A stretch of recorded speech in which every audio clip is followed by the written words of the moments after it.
Imam Ahmad juga meriwayatkan bahawa dari Anas bin Malik mengatakan bahawa ayat itu, iaitu liyaghfira lakallahu ma taqaddama min dzambika wa ma ta'akhkhar, turun pada Rasulullah sallallahu alaihi wasallam pada saat kembali dari Hudaybiyah.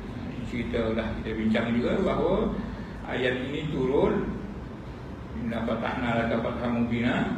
Selesai perjanjian Hudaybiyah, mereka nak balik, sudah sembelih kambing semua, mereka balik ke Madinah, turunlah ayat ini.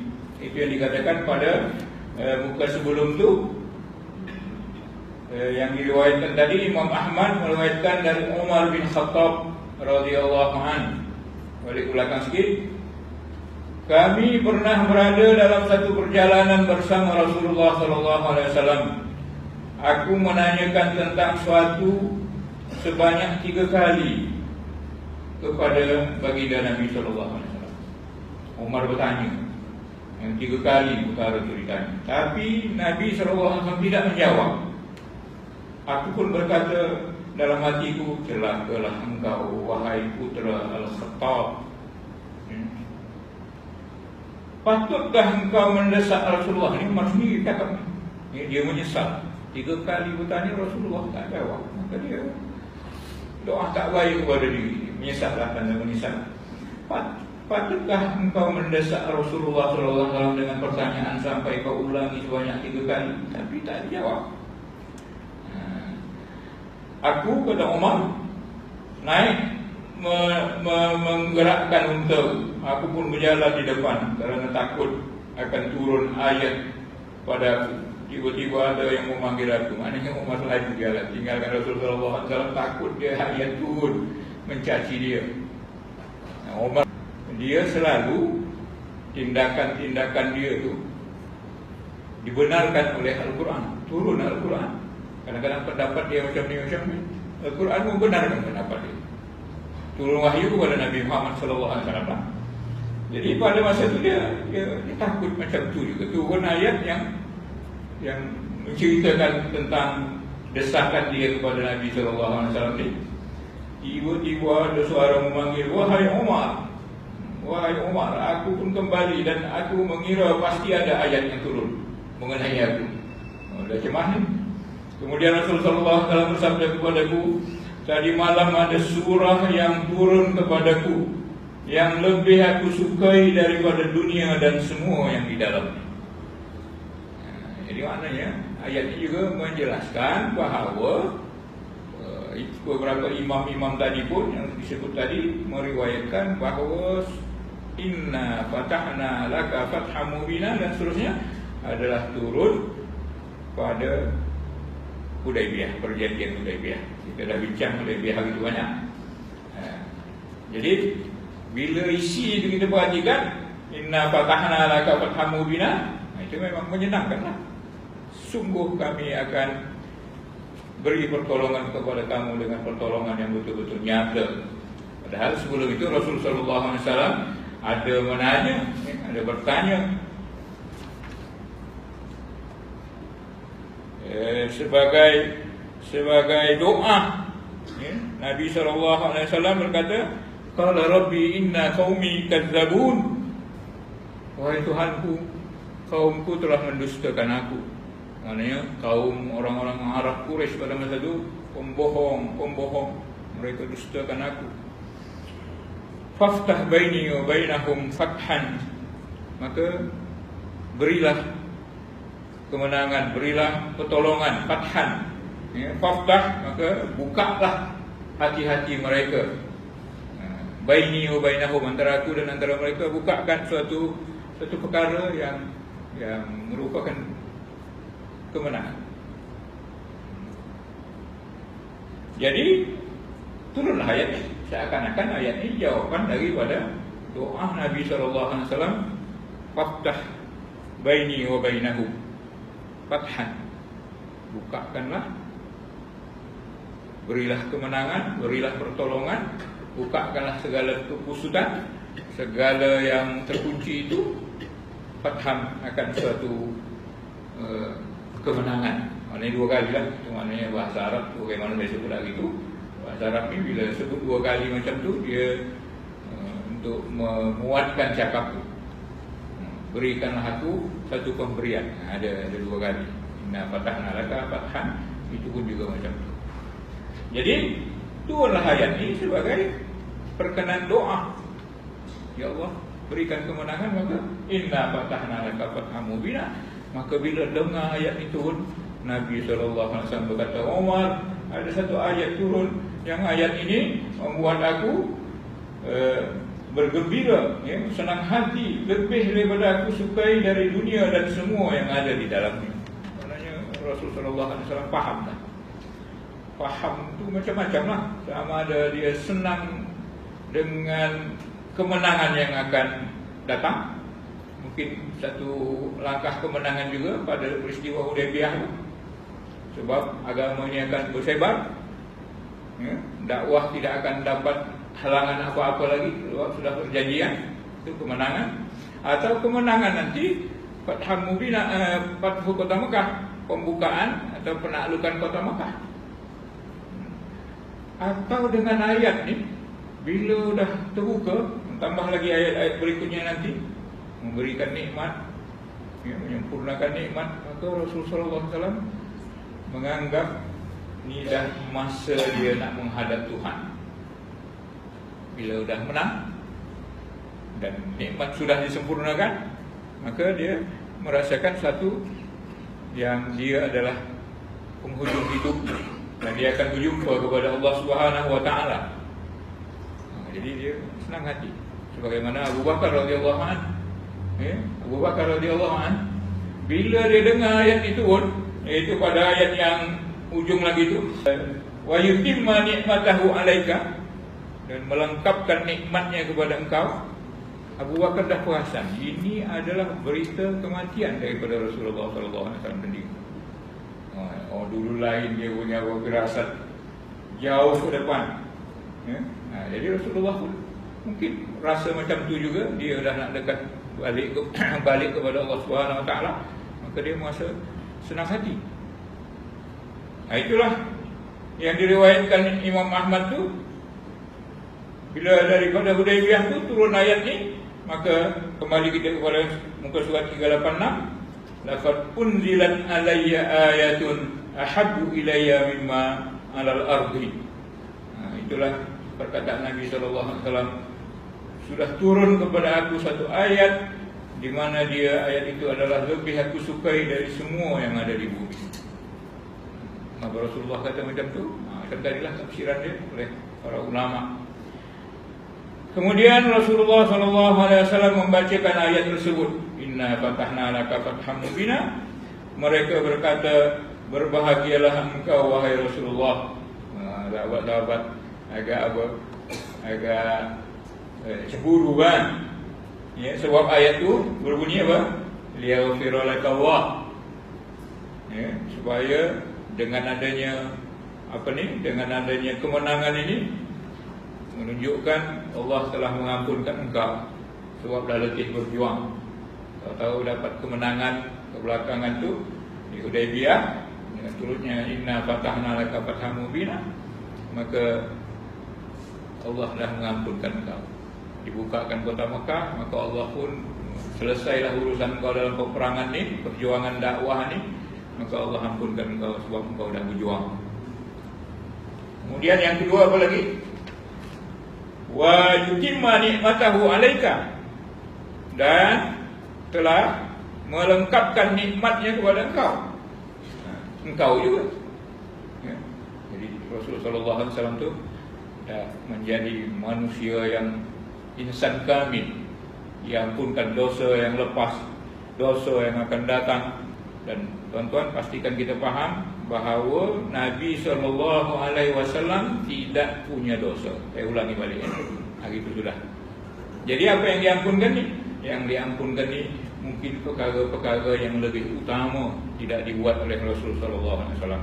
Supaya kita faham bahawa Rasul-Rasul, Anbiya wal Mursalin, mereka tak berdosa. Mereka dipelihara oleh Allah Subhanahu Wa Taala. Lebih-lebih lagi Nabi Muhammad SAW. Jadi pengampunan itu apa? termasuk Nabi Adam dan sebagainya, Nabi-Nabi yang lain juga ada pengampunan kepada mereka. Pengampunan itu kerana tidak membuat yang terbaik. Itu dia kata itu, bahawa kita ni pun istighfar ni mungkin kita terasa kita ni tak ada buat dosa, tapi kadang-kadang ada perbuatan kita yang tidak sepatutnya, walaupun tak berdosa. Sepatutnya kita bersedekah hari ni, sebab duit kita ada. Atau kita minta, kita tengok orang ada minta bantuan, kita kata hari ni tak nak bagi bantuan, atau kita tak bantu dia, padahal duit kita ada. Kita tak bantu tu sebab bukan sedekah wajib, tidak berdosa, tapi bukan yang terbaik yang kita buat. Patutnya hari ni kita baca Al-Quran, baca ayat yang dah 2-3 hari kita tak baca, hari ni ada peluang tapi kita tak baca Quran umpama, maka kita buat sesuatu yang tidak lebih baik. Jadi perlunya kita minta ampun. Jadi itulah ayat itu membuatkan Nabi SAW itu adalah seorang yang sempurna, yang tidak berdosa dan yang lalu dan yang akan datang. Oleh sebab itu, tambah lagi ayat itu, wa yutimma ni'matahu 'alaika, dan dia telah sempurnakan nikmatnya kepada engkau. Jadi nikmat-nikmat yang Rasulullah perjuangkan itu dilengkapkan nikmatnya. Apa nikmat yang dirasakan orang-orang Islam, orang-orang Quraisy masuk agama Islam. Orang Quraisy masuk agama Islam. Puak-puak Arab boleh didakwah oleh Nabi SAW. Dan memang terjadi nikmat yang besar ini, ramai orang masuk Islam ini menjadi kekaguman di masa itu pun. Sebab apa? Sebab negara yang berkuasa pada masa itu sebelah timur adalah Parsi, akhirnya masuk Islam, ya, tertakluk mereka. Begitu juga penaklukan Konstantinopel, ya. Selepas itu nanti maknanya kekuasaan Rom di barat pun masuk Islam juga. Jadi di timur menang, di barat menang, sehingga orang-orang Rom dan orang-orang Parsi sendiri terkejut. Tak ada dalam sejarah manusia yang boleh mengembangkan ideologi, mengembangkan agama ini dalam masa setengah abad sehingga bersebar ke seluruh dunia, bersebar ke separuh dunia. Setengah abad ke setengah dunia, setengah bumi. Memang mengejutkan. Jadi itu satu nikmat. Jadi wa yutimma ni'matahu 'alaika, nikmatnya akan disempurnakan untuk engkau. Nikmat tadi maksudnya orang Islam, orang kafir kepada Islam. Dan satu lagi nikmat, bagian dari tafsir mengatakan Nabi SAW itu diutus kepada seluruh manusia, linnasi kafah, rahmatan lil alamin, kan? Jadi misi Nabi Muhammad SAW, dan dia sebagai Nabi yang terakhir, dia untuk seluruh umat. Berbeza dengan saudara-saudara baginda Nabi-Nabi yang sebelum. Nabi Musa pada Bani Israel, dia Bani Israel, ya kan? Orang Israel, ya. Kita hege-hege nak jadi umat Nabi Musa tu pula, ya kan? Tak betul. Orang Melayu nak jadi umat Nabi Musa. Sebab ayat-ayat tu, ya Bani Israel, hai Bani Israel, lanjutan daripada nubuah Nabi Musa. Jadi orang-orang Yahudi dan orang-orang Nasara, Nazaret di sana adalah umat-umat khusus untuk Nabi Musa, Nabi Isa, dan begitu juga Nabi-Nabi lain. Makanya umat Nabi Muhammad SAW ini dia universal, menyeluruh, kafatan linnas. Makanya ungkapan atau arahan-arahan, panggilan-panggilan daripada Allah Subhanahu wa taala, dia menyeluruh. Bukan ya ayyuhal Arab, tapi apa? Ya ayyuhan nas. Apa lagi? Ya ayyuhal ladzina aman. Dia tak pakai ya ayyuhal Quraisy. Nah, jadi dia itu pun berita gembira kepada Nabi Muhammad SAW. Dan alhamdulillah sekarang agama yang paling banyak, paling pesat kemajuannya di dunia ini adalah agama Islam. Sehingga berkembanglah dia sampai kepada 2010 dicatat 1,6 bilion. Dua Masihi pula Kristian 2,7 bilion. Tahapan itu. Padahal Nasrani jauh lebih awal lagi, tapi boleh hampir-hampir sama. Dan dijangkakan pada 2050 nanti Nasrani dengan Islam akan sama. Bahkan sekarang pun bila kita tengok banyak gereja-gereja di Eropah itu dijual, tutup, dah tak ada pengunjung, dibeli oleh orang-orang Islam pula. Berita yang melas lah macam tu. Jadi dijangkakan 2050 besok umat Islam 2,7 bilion. Jadi nanti hampir sama nanti perkembangan, lajunya perkembangan umat Islam. Dan dijangkakan 2050 itu nanti Kristian hanya sedikit aja lonjakan, daripada 2,7 kepada 2,9. Sedangkan umat Islam daripada 1,6 bilion kepada 2,7. Besar perkembangan. Itulah di antara nikmat-nikmat. Cuma sahabat menilai engkau wa yutimma nikmatahu alaika, dan menyempurnakan kepada engkau ya Muhammad nikmat Allah Subhanahu wa taala. Nabi lagi yang berjuang sama. Nak cerita ayat yang berikut itulah. Kemudian apa lagi? Wa yahdiyaka siratan mustaqimah. Nabi Muhammad sallallahu alaihi wasallam lagi, wa yahdiyaka, memberi hidayah, menunjuki engkau siratan mustaqimah, jalan yang lurus. Engkau lagi. Jadi semuanya Nabi Muhammad sallallahu alaihi wasallam. Wa yansurakallah, dan Allah akan tolong engkau juga. Jadi nikmat disempurnakan dan diberi hidayah kepada jalan yang lurus. Tuan-tuan, jangan sangka seperti yang selalu saya sebut, ada pendeta Melayu yang mengatakan bahawa dia murtad daripada agama Islam ini disebabkan orang Islam sampai Nabi dia orang sendiri pun sentiasa berdoa, ihdinas siratal mustaqim, tunjukkan kami jalan yang lurus. Macam mana boleh saya nak ikut mereka? Mereka pun tak tahu lagi mana jalan lurus, masih tercapai-capai, teraba-raba lagi. Akhirnya mereka, pendeta tu keluar daripada Islam dan menganut agama Kristian. Mana dia tak faham, dia tak faham uslub. Jadi samalah dengan ini. Ihdinas siratal mustaqim itu adalah doa. Maka di sini Allah kabulkan ihdinas siratal mustaqim itu wa yahdiyaka. Allah akan beri kepada engkau hidayah siratal mustaqimah, hidayah untuk mencapai sirat, jalan yang lurus. Tonton sirat ni, dia lurus dan lebar, sehingga orang yang berjalan di situ tak kisah tak risau nak jatuh.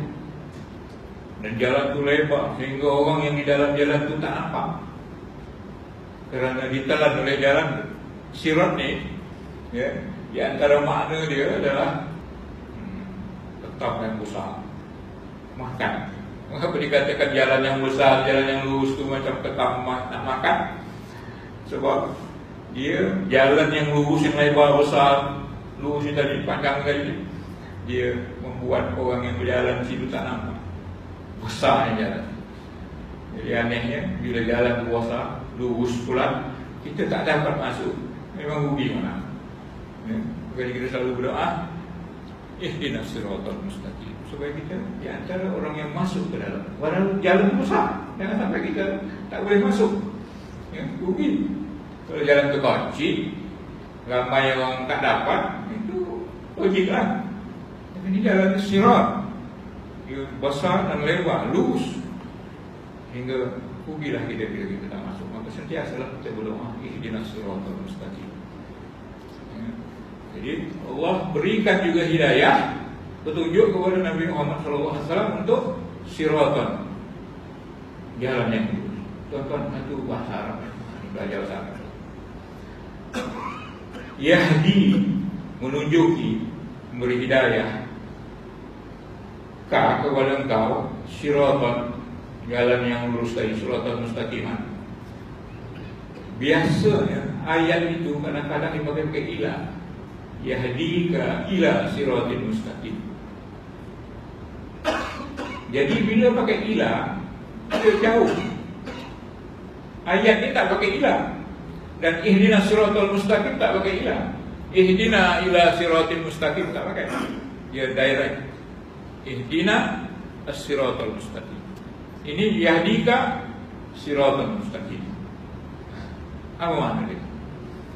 Dari segi bahasa, bila tak pakai ila, ke tunjukkan engkau ke jalan yang lurus, tak pakai ke, dia bermakna adalah taufik. Dia sebutkan hidayah ada dua, dulu pernah sebut. Hidayah ada hidayah irsyad, hidayah untuk petunjuk. Dulu pernah saya bandingkan, kalau polis lah, kita bertanya kepada polis ke kepada orang mana jalan nak ke Alur Gajah, maka dia irsyad saja, kasih petunjuk. Masuk simpang 4 tu kan, belok kiri tu saja sampai Alur Gajah. Itu namanya irsyad. Allah Ta'ala turunkan Al-Quran, itu hidayah irsyad. Hudan linnas, tengok, hudan linnas, pakai li, ila atau li. Kata-kata zalikal kitabu la raiba fihi hudan lil muttaqin. Hidayah pada muttaqin. Maknanya apa? Pakai kata conjunction, menunjukkan hidayah li bagi orang-orang yang muttaqin. Itu hidayah, hidayah irsyad tadi. Macam polis tadi lah, macam orang yang kita tanya adalah jalan ini, tanah tu jalan, ambil aja. Quran pun macam tu. Jadi yang kita minta ni hidayah satu lagi, itu hidayah taufik. Apa dia hidayah taufik? Taufik tu bawa kita. Kalau kita bertanya semua orang tadi mana jalan Alur Gajah, main sini ikut. Saya pun nak pergi, jom sama. Macam tu. Dia hantar kita sampai Alur Gajah, ni Alur Gajah. Itu namanya taufik. Jadi yang kita minta kepada Allah Subhanahu Wa Taala ni apa? Ihdinas siratal mustaqim, beri kami hidayah, hidayah yang taufik. Maknanya minta bawa. Maknanya bila kita sembahyang subuh, pergi ke masjid, sembahyang berjemaah, itu Allah yang bawa kita. Walaupun tidak secara direct kan, tapi Allah yang kejutkan kita. Allah yang suruh bawa kita boleh mandi subuh-subuh saja, boleh dalam subuh-subuh mengantuk pergi ke masjid. Itu hidayah taufik. Itu yang kita nak. Makanya kita selalu ulang ihdinas siratal mustaqim, supaya Allah bimbing tangan kita sampai ke siratal mustaqim. Begitu juga ini wa yahdiyaka siratal mustaqim. Allah bawa, bimbing kau, beri taufik kepada engkau pada mustaqim. Siapa tak senang? Makanya Rasulullah SAW, aku paling senang dengan ayat ini, lebih aku mencintai apa yang ada di bumi. Menangnya hati Rasulullah SAW, sebab dia kan ini bukan hidayah tunjuk macam tu, tapi memang dibimbing habis-habis sampailah ke tempat tujuan.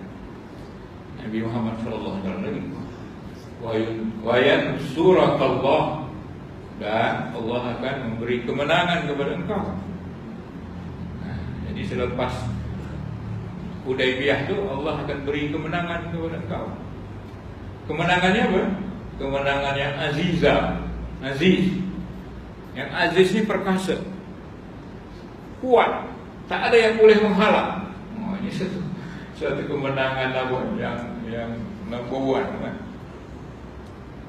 Ada kemenangan tu, ya, kalau kita laki ke dunia, hidup di dunia ni, kita menang. Tapi kemenangan kita tu ditolong oleh orang dengan syarat.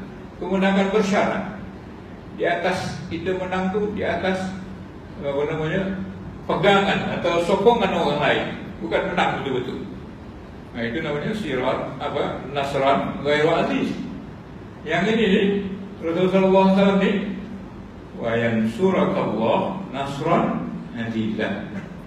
Allah tolong engkau dengan pertolongan, menangkan engkau dengan kemenangan yang aziz, yang betul-betul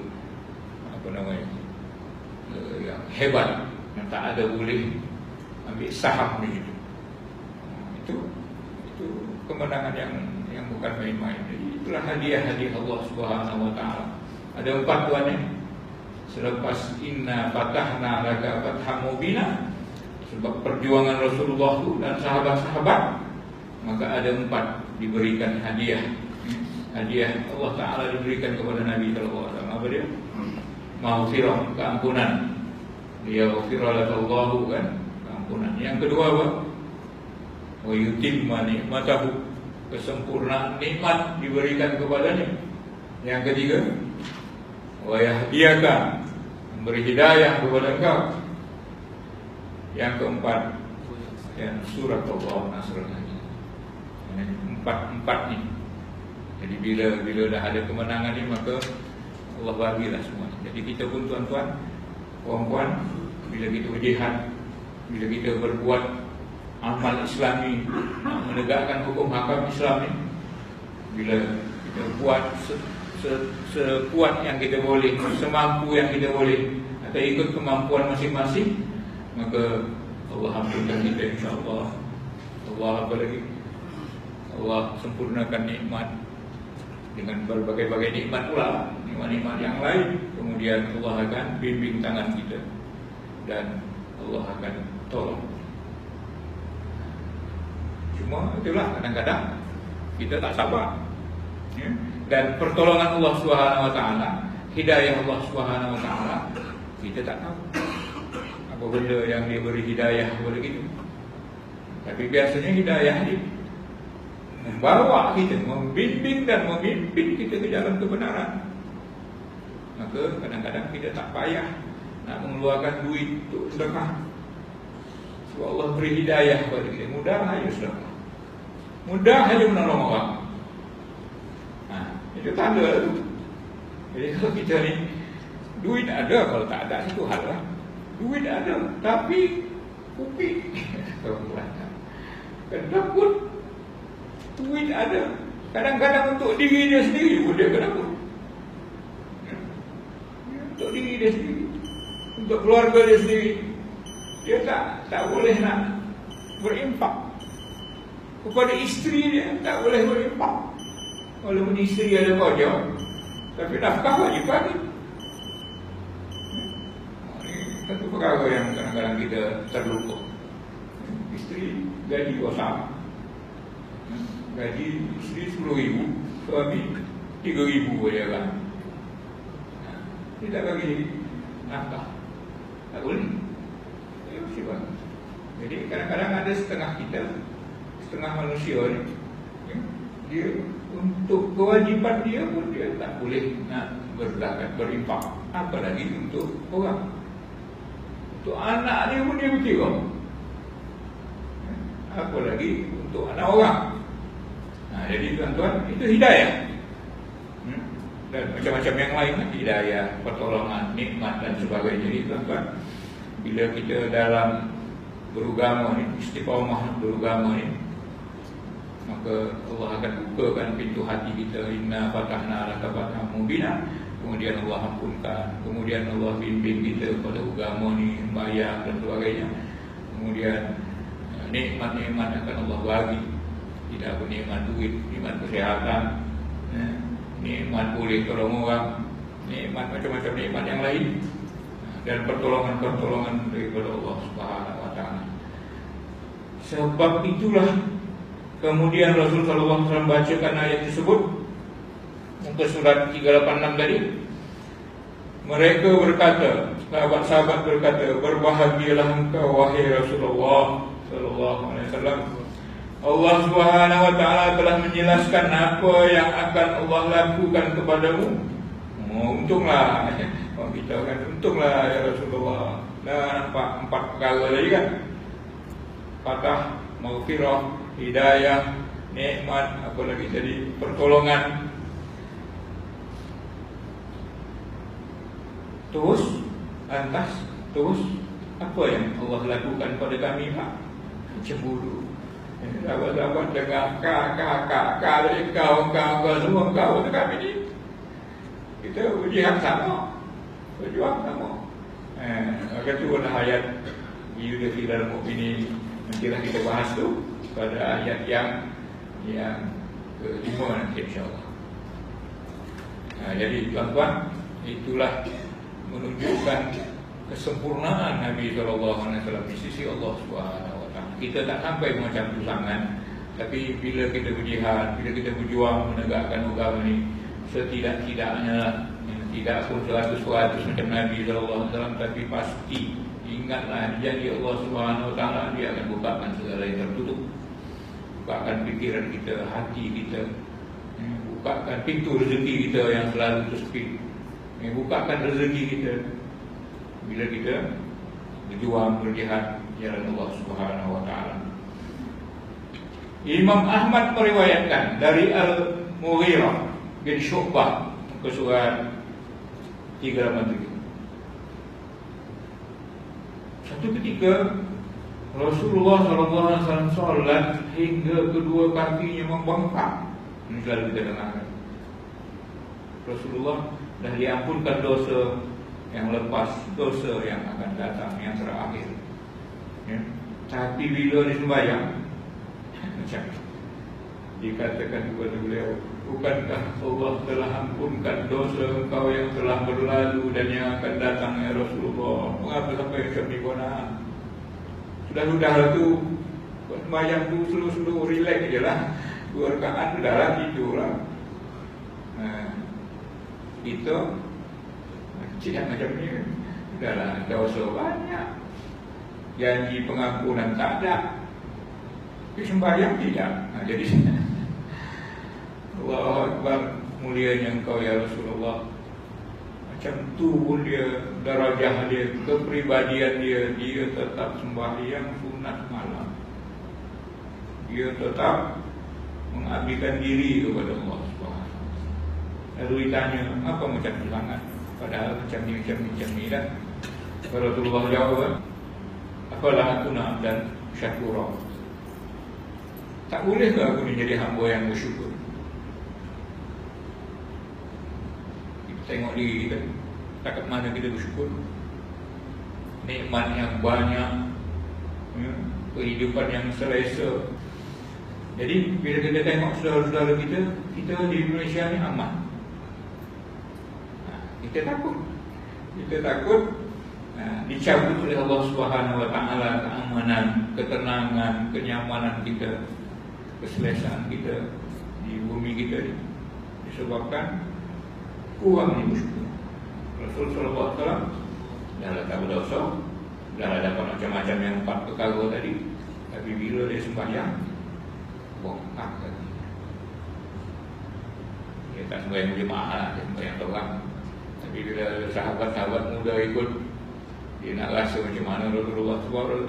Aisyah tanya Rasulullah, macam mana sembahyang? Dia tanya sahabat-sahabat, tak tersebut macam mana cantiknya, tak tersebut tak apa, tak boleh nak dikira macam mana pemainahnya, ya, lengkap syarat rukunnya, khusyuknya, tak boleh nak sebut. Maka sahabat-sahabat pun kira sekali baca surah Baqarah habis. Habis Baqarah ni, pupuk tadi, baca lagi surah Ali Imran habis. Ingatkan okeylah, Ali Imran boleh tahan juga. Baca lagi surah Nisa, berapa juzuk tu tuan, 1 rakaat dah bongkaklah kaki. Mengapa macam tu?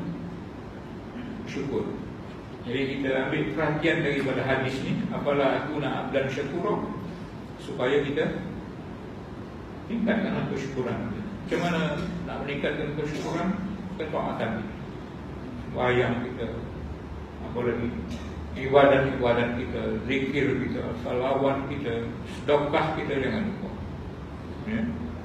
Jadi tingkatkan semua tu, menunjukkan kita ni bersyukur. Alhamdulillah aku ni dapat nikmatnya, boleh sembahyang, boleh mengaji, boleh mengajar, ya? Sehat, makan, minum semua. Kesyukuran kita tambah dengan mendekatkan diri kepada Allah Subhanahu wa taala. Yang Rasul sallallahu alaihi wasallam ni diampunkan dan sebagainya tadi merupakan penghormatan besar, ya, bagi Rasul sallallahu alaihi wasallam. Beliau dalam segala keadaan selalu konsisten dan dalam ketaatan. Konsisten ni istiqamah. Nah, jadi tuan-tuan, ambil perangai Nabi sallallahu alaihi wasallam ni bila beribadat istiqamah dalam ketaatan. Ya. Kebaikan, keistiqamahan yang tidak dilakukan oleh orang selain dia, baik generasi telah berlalu ataupun yang akan datang. Tak ada orang macam itu. Beliau, baginda Nabi sallallahu alaihi wasallam adalah manusia yang paling sempurna. Itu yang saya kata tadi, sebagai insan kamil secara mutlak, tak boleh tawar lagi, tak ada tandingan lagi. Dan beliau adalah pemimpin manusia. Kita tidak memimpin manusia, tapi memimpin keluarga kita, ya, pemimpin jemaah kita. Jadi Rasulullah ini memimpin manusia baik dunia maupun di akhirat.